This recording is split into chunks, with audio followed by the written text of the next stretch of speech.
When looking for a ram or ewe, knowing their breeding potentials is important.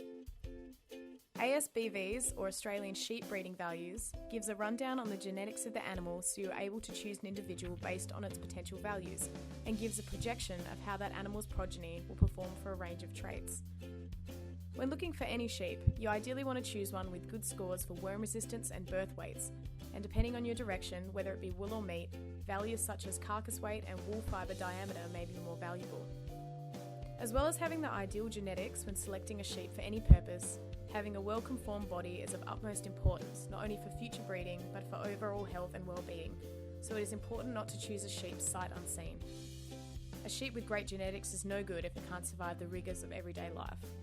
When observing a sheep's structure, you want to look for strong, straight legs, as sheep are on their feet all day. Having conformational faults in the legs or hooves could hinder its ability to get food or water or keep up with the herd.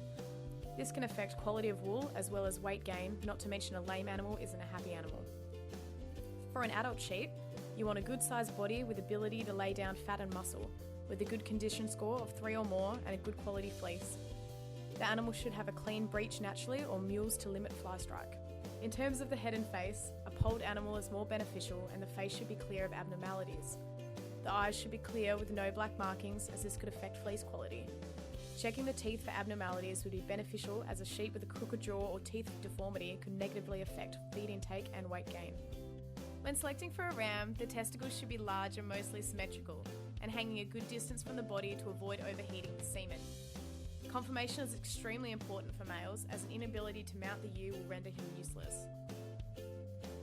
Temperament of the animal is also a factor to look at. In terms of handling the sheep, you want to reduce your labour, so buying an unhandled, flighty individual could hinder your program and cost time. Aggressive rams should ideally be avoided to limit injury to yourself as well as the herd. Some animals are timid and can be shy feeders in the flock, limiting their ability to get food or withstand stress. These animals you would avoid in purchasing.